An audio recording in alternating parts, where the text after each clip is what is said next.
안녕하세요. 영단기 토플 선생님 최종훈입니다. 3월 기출 인사이트 준비했습니다. 현재 시간은 4월이죠, 물론. 제가 이제 3월 내용을 오늘 정리하니까요.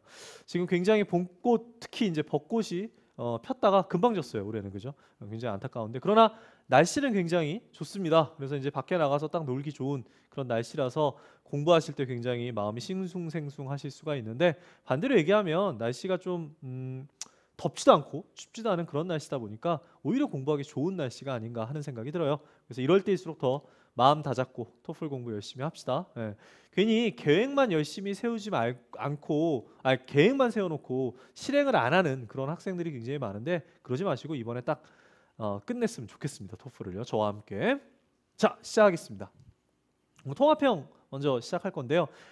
이번에 통합형 좀 어려웠어요. 이번 달 조금 어려웠고요. 내용 한번 정리해 볼게요. 어떤 내용이 나왔었는지. 3월입니다.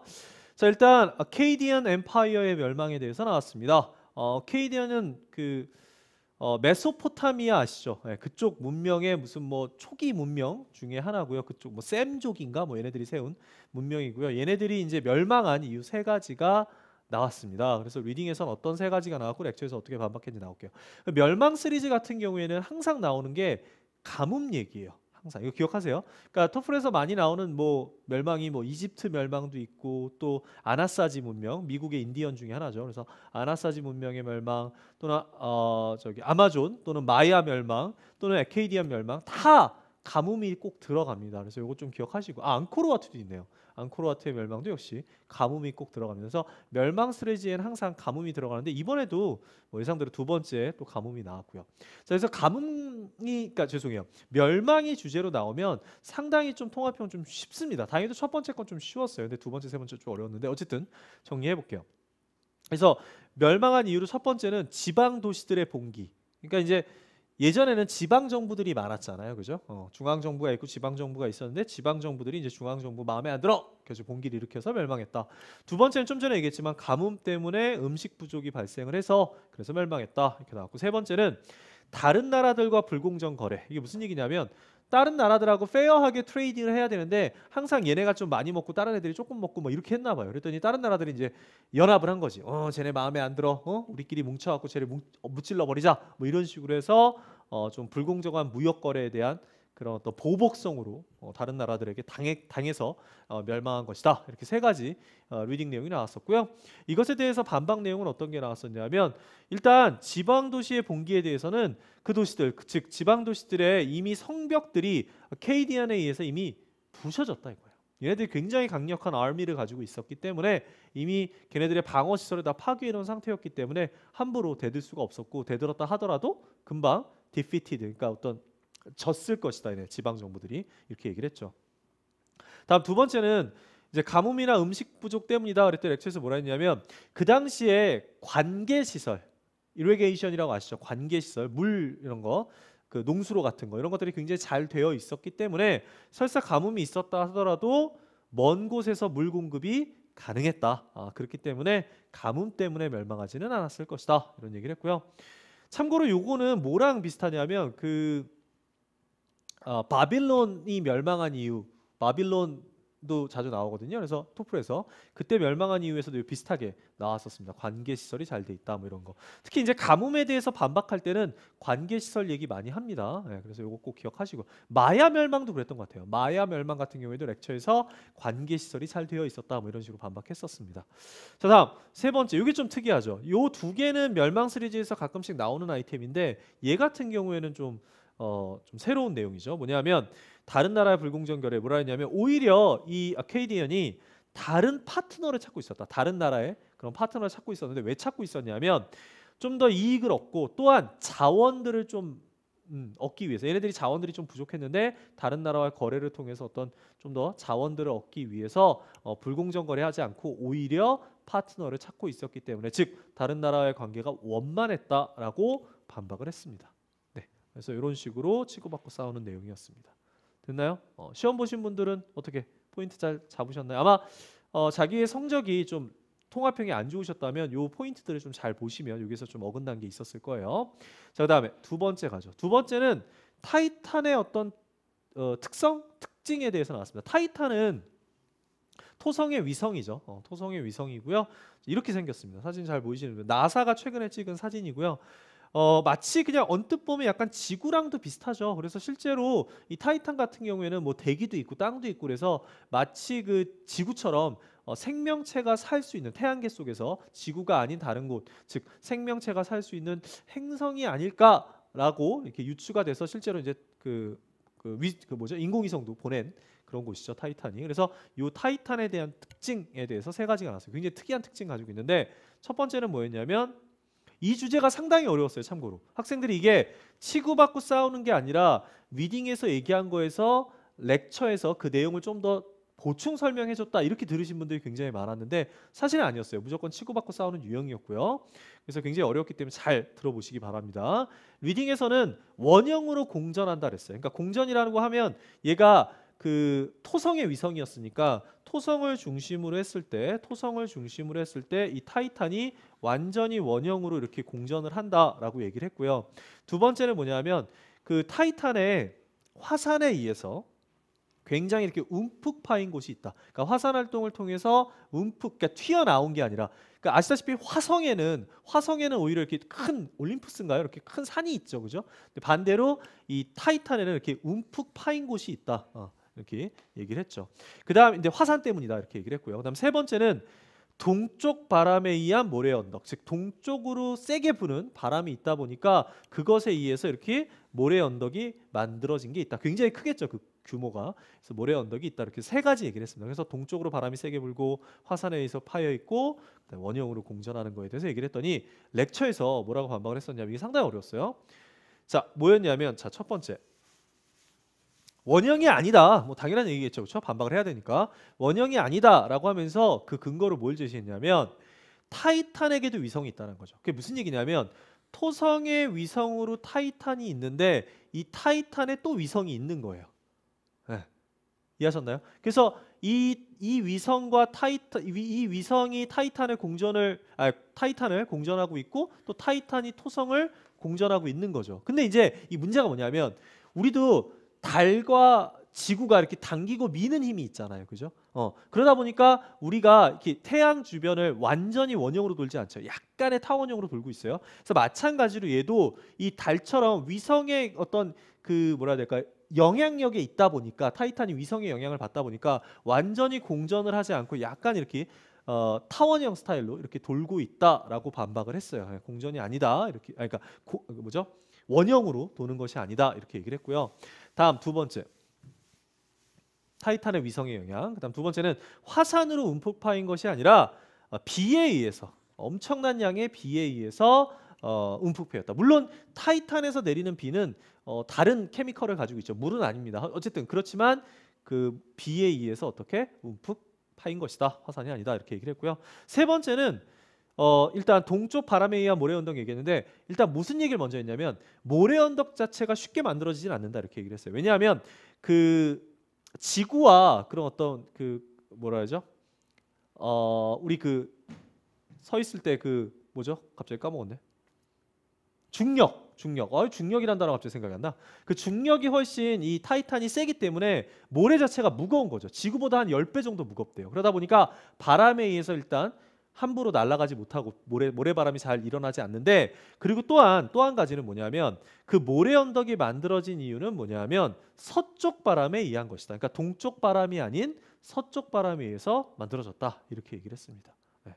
갑자기 중력이 생각이 안 나갖고 좀 시간이 걸렸는데 어쨌든 동쪽 바람이 아닌 서쪽 바람, 그 다음에 모래가 굉장히 무겁기 때문에 모래바람이 이렇게 쉽게 일어나지는 않는다. 이렇게 두 가지 얘기를 했죠. 됐나요? 이게 굉장히 어려웠어요.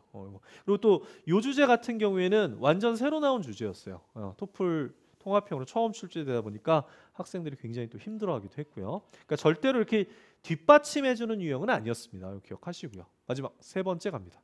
세 번째는 화이트헤드의 비행 성공 관련 주제인데요. 참고로 화이트헤드가 뭐냐면 그 화이트헤드란 사람 이름이에요. 일단 사람 이름이고, 여러분들 비행기를 최초로 만든 사람이 누구라고 얘기하면 여러분들 다 뭐라 그래요?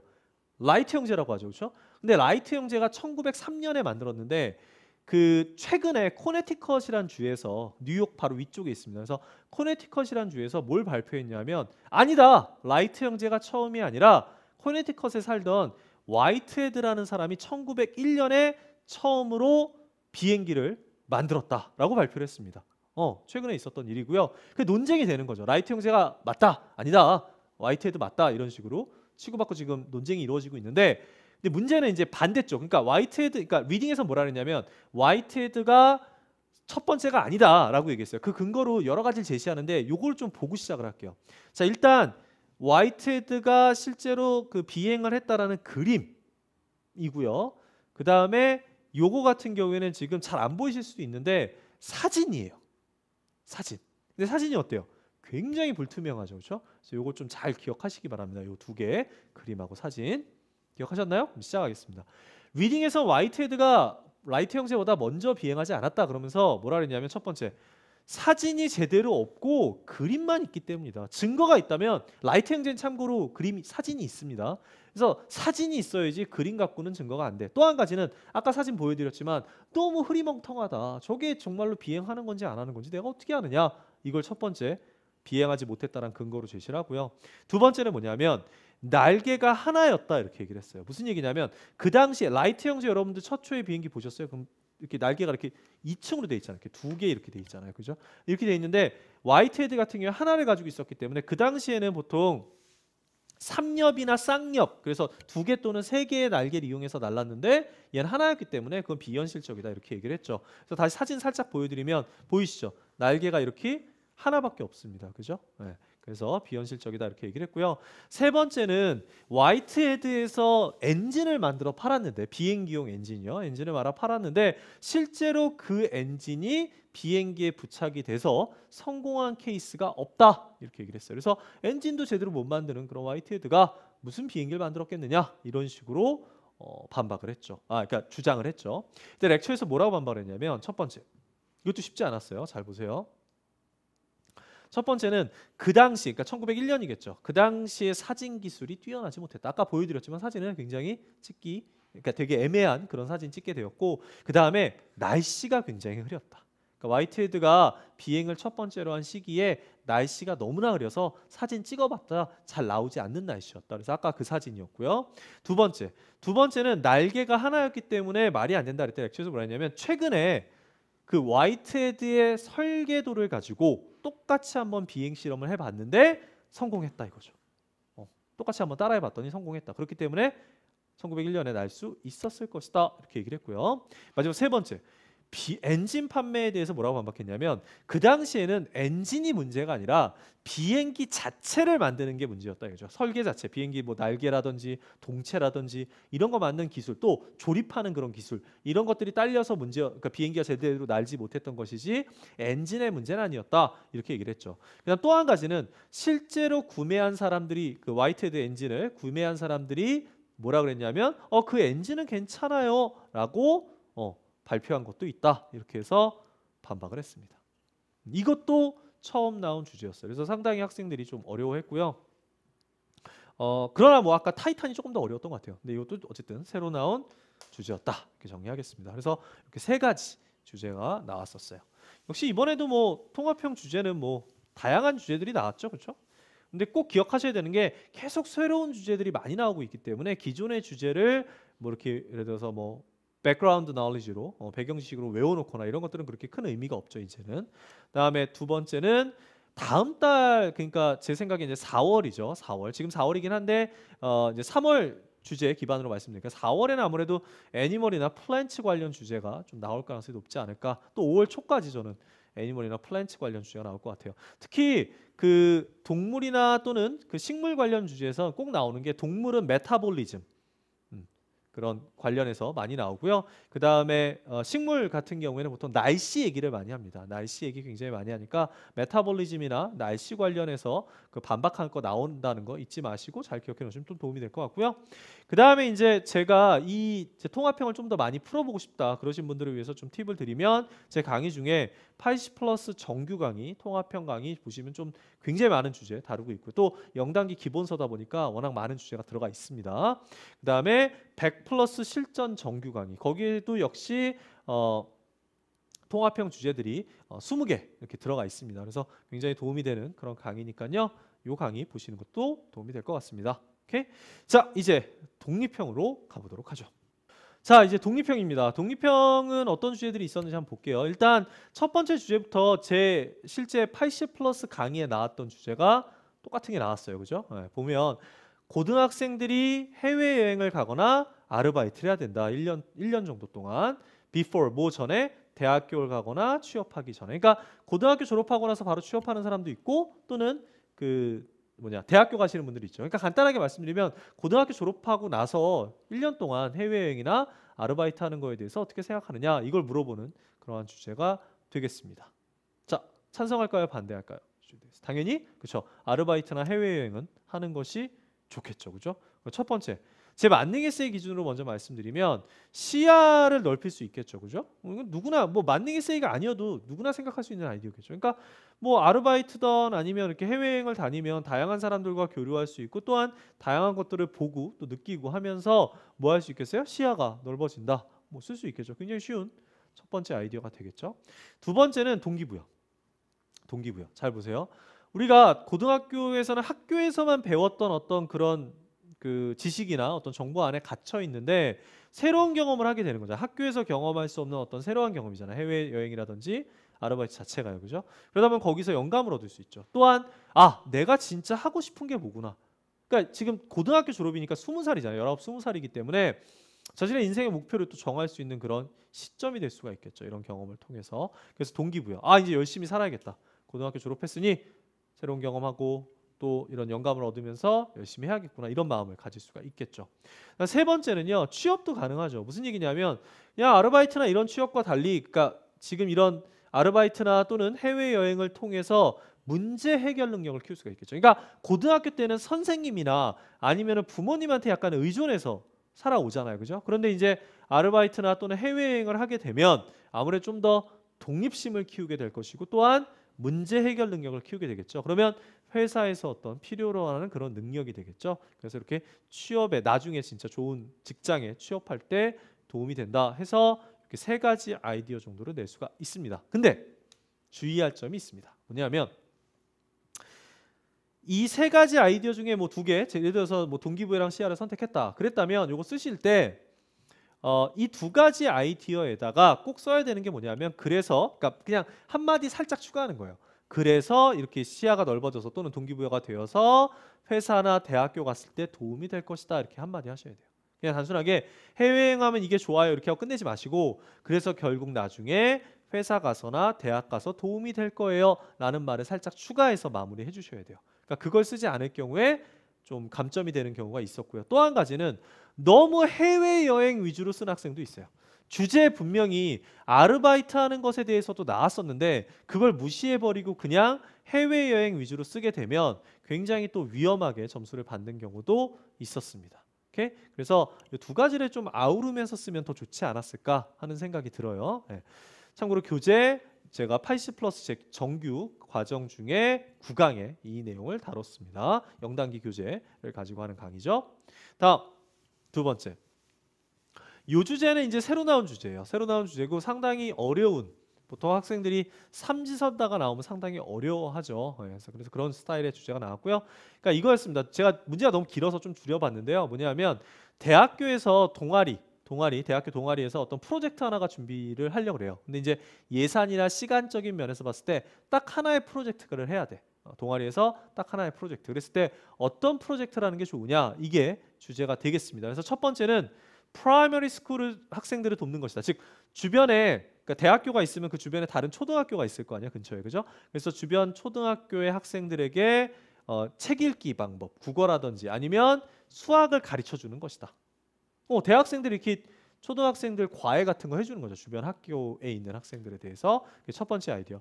두 번째는 사람들을 돕자 이런 프로젝트. 근데 어떤 사람들이냐면 집을 구할 수 없는 사람들. 그러니까 집이 없거나 집이 구할 수 없는 사람들을 위해서 집을 지어주자. 이거죠. 집 지어주기 프로젝트. 됐나요? 가난한 사람들을 위해서. 그다음 세 번째는 노인들을 돕자. 근데 노인들의 뭘 돕는 거냐면 데일리 태스크스. 데일리 태스크스가 뭐냐면 간단하게 얘기해서 청소, 빨래, 설거지 뭐 이런 것들. 그러니까 집안일인데 노인분들은 힘이 없으시니까 이거 혼자 하기 다 힘드시잖아요. 그죠? 그래서 주변 대학생들이 우리 가서 자원봉사 활동을 돕자 이거죠. 사실 요거 세 개 다 여러분들이 그냥 상상이 되죠. 어떤 활동인지는. 그죠? 그래서 요 세 개 중에 어느 것이 가장 좋으냐 이건데 사실 각자 다 장점이 있어요. 근데 좀 아이디어 내기가 좀 힘들었죠. 그죠? 그래서 제가 좀 팁을 드리자면 저라면 두 번째 걸 선택할 것 같아요. 집 지어주기 프로젝트. 집 지어주기 프로젝트. 왜냐하면 얘에 비해서 조금 더 이 집 지어주기 프로젝트가 더 다양한, 그러니까 더 많은 사람들과 함께해야 된다는 어떤 장점이 있죠. 그 다음에 일반적인 사람이 아니라 조금 더 가난한 사람들과 또 교류한다는 점에서 봤을 때 아이디어가 좀 떠오를 수 있는 게 있거든요. 그래서 한번 정리를 해볼게요. 집 지어주기 프로젝트입니다. 이걸 선택을 했어요. 오케이? 그 다음에 이제 남들 가난한 사람들 집 지어주면 좋은 점 첫 번째 뭐 쓰면 되냐면 취업. 다른 사람들과 협력하는 능력을 키울 수 있다. 그죠? 다른 거 초등학생들 도와주는 거나 아니면 노인들 이렇게 집안일 해주는 거는 나 혼자 가서 하는 걸 수도 있는 거잖아요. 물론 협력할 수도 있지만. 근데 집 지어주기는 100% 같이 해야 되는 거죠. 혼자 할 수는 없는 거죠. 그렇죠? 많은 사람들과 협력하는 능력을 키울 수 있고 그러면 나중에 대학생들 얘기니까 나중에 졸업하고 나서 취업하는데 도움이 되는 어떤 능력을 키울 수가 있다. 이렇게 써주시면 되죠.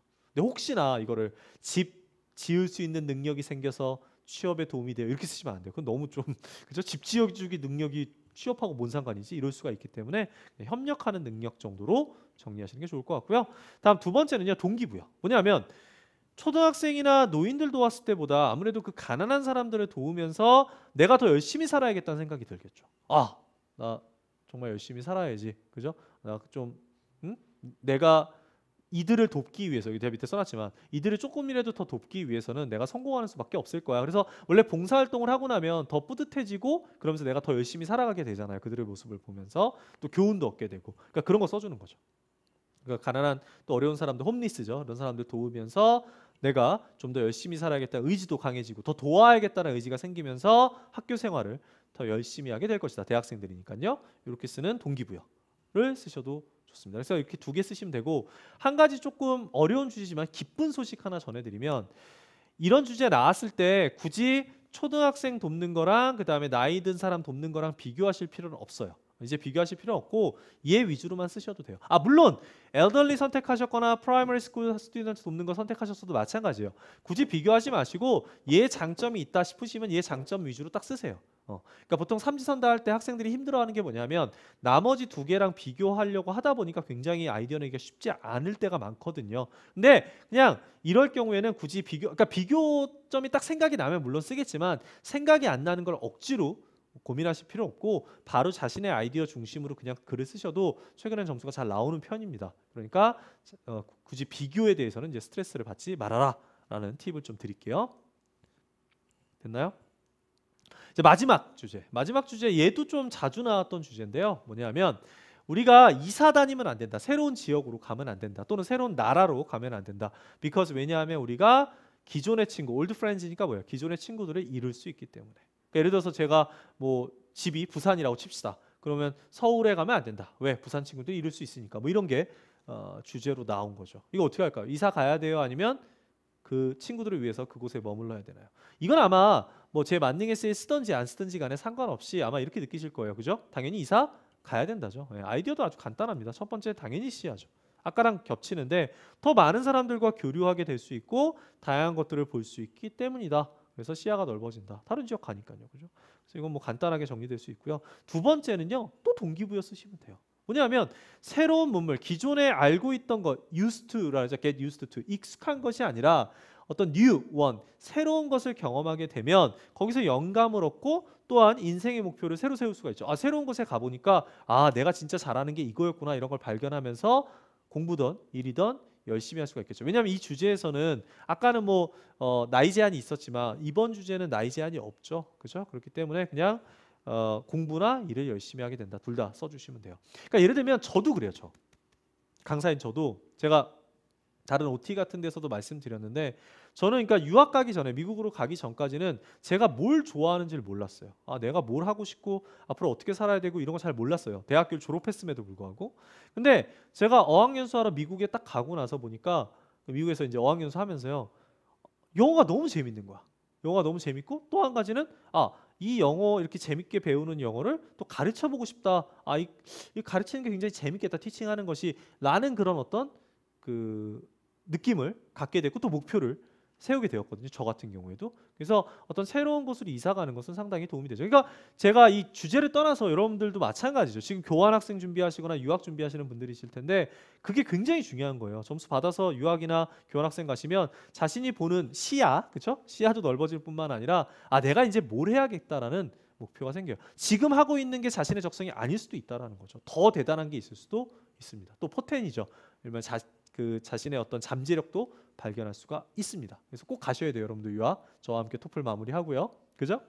그 다음에 만능 에세이 말고 또 한 가지 아이디어 낼게요. 이 어떤 제 주장을 뒷받침하기 위한 세 번째 아이디어는 뭐냐면 바로 이거예요. 친구를 잃지 않는다라고 딱 써버리면 돼요.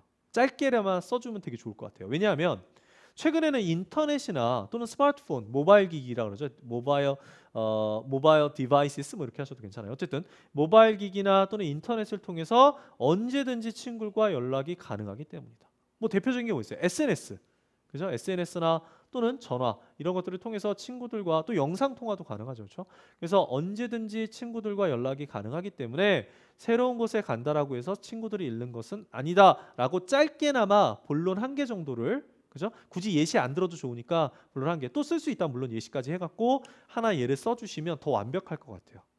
단순히 시야와 동기부여뿐만 아니라 이렇게 친구를 잃지 않는다 이런 아이디어까지 살짝 넣어주시면 가장 완벽한 에세이가 되지 않을까 하는 생각이 듭니다. 오케이? 네, 이렇게 해서 세 가지 주제 정리해봤고요. 자, 총평 마지막 가죠. 이번에도 또 지난달 2월, 3월 연속해서 교육 관련 주제가 많이 나왔어요. 그래서 이상하게 무슨 학교 교육 관련 주제만 낼 건가 하는 생각이 들 정도인데 그래서 또 한 가지 아셔야 되는 게 뭐냐면 지난달 2월에는 한번 안 나오긴 했는데 1월, 3월 그리고 제 느낌에 이제 4월, 5월도 연속해서 삼지선다가 매월 출제될 것 같습니다. 왜냐하면 11, 12, 1 그러니까 작년 기준 작년 11, 12 올해 1, 3 계속해서 2월을 제외하고 계속해서 삼지선다가 계속 출제되고 있으니까 삼지선다 접근법을 좀 잘 정리해 놓으시는데 중요한 건 너무 어렵게 쓰지 마시고 삼지선다 같은 경우에 하나 선택하고 나머지 두 개를 그냥 신경 쓰지 말고 글을 써도 된다라는 거 좀 전에 말씀드렸어요. 세 번째, 제가 이건 이제 드디어 나올 것 같습니다. 뭐냐면 정부 관련 주제라든지 아니면 일반 사회 관련 주제가 조금 더 나오지 않을까. 특히 정부 관련 주제가 나왔을 때 학생들이 점수가 좀 잘 안 나오는 경향이 있어요. 그러니까 항상 생각하셔야 되는 게 정부 관련 주제가 나오면 정부의 입장도 있지만 그 혜택이 누구한테 간다? 시민들한테 간다라는 거죠. 그래서 정부라는 점과 시민들에게 혜택이 간다라는 점을 항상 생각하면서 글을 써주셔야 된다는 거 잊지 마시기 바랍니다. 그래서 4, 5월에는 정부 관련 주제가 좀 나오지 않을까 하는 생각이 듭니다. 마찬가지로 제 강의 중에 80+ 정규 독립형 강의라든지 또는 이미 이 강의를 들으셨다면 10강에 10시간에 끝내는 어떤 독립형 스킬 마무리라는 강의가 있습니다. 그래서 이 강의를 들으시면 여러분들 독립형을 잘 브레인스토밍하고 글을 쓰는데 도움이 되지 않을까 하는 생각이 듭니다. 됐나요? 자, 봄입니다. 봄이라고 해서 마음이 흔들리지 마시고요. 끝까지 최선을 다해 주시고 우리 5월에 또 뵙도록 하겠습니다. 4월 기출 인사이트와 함께 5월에 뵙도록 할게요. 기타 궁금하신 점 있으면 영단기 사이트에 질문 게시판에 글 남겨주시면 되겠습니다. 수고하셨습니다.